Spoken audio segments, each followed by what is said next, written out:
नमस्कार मित्रों, जीवन मंत्र चैनल में आपका पुनः स्वागत है। आज हमारी चर्चा का विषय रहेगा राष्ट्रपति डोनाल्ड ट्रंप द्वारा भारतीय माल पर लगाया गया टैरिफ। यह टैरिफ क्या है? हमारा जो सामान अमेरिका में निर्यात किया जाता है उस पर अपने देश में बिक्री से पहले यूएस गवर्नमेंट ने 50% टैक्स लगा दिया है। उस टैक्स से क्या होगा कि हमारा सामान महंगा हो जाएगा और अमेरिकी बाज़ार में हमारे सामान की रेट बढ़ जाएंगे, जिससे कि उसकी खपत कम हो जाएगी। पर ये टैरिफ क्यों लगाया है? टैरिफ इसलिए लगाया है कि भारत रूस से तेल खरीदता है और रूस और यूक्रेन में युद्ध चल रहा है। अमेरिका चाहता है कि भारत रूस पर दबाव डाले कि वह युद्ध में शांति समझौता करे और युद्ध को बंद कर दे। इसके लिए उसने यह रास्ता अपनाया है। अब क्या इसका उपाय क्या है?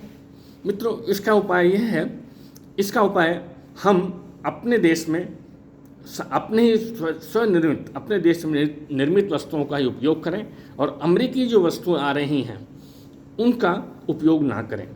इसका उदाहरण हमें जापान से मिलता है।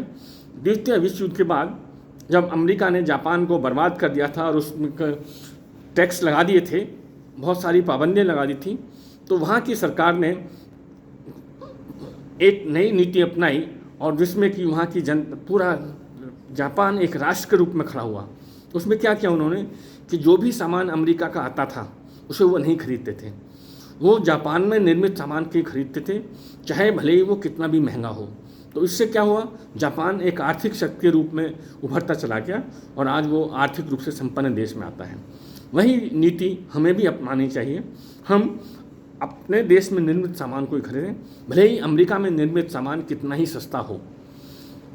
उससे क्या होगा, हमारा देश का पैसा हमारे देश में ही रहेगा, हमारी आर्थिक समृद्धि होगी और आर्थिक समृद्धि से हम अपने सैन्य खर्चों को वहन कर सकते हैं, जिससे कि हम अपनी सामरिक शक्ति को भी बढ़ा सकते हैं और अपने देश को एक विश्व गुरु या सर्वशक्तिमान राष्ट्र बनने की दिशा में अग्रसर कर सकते हैं।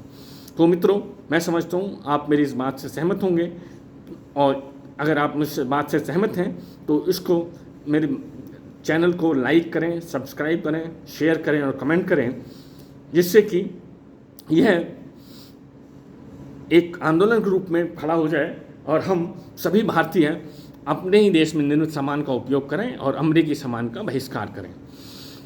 इसके साथ ही आज की चर्चा मैं यहीं समाप्त करता हूँ। आगामी एपिसोड में हम पुनः मिलेंगे एक नए रोचक विषय के साथ में। तब तक के लिए विदा। हाँ, विदा लेने से पहले आप इसे लाइक, सब्सक्राइब, शेयर और कमेंट करना ना भूलें। धन्यवाद।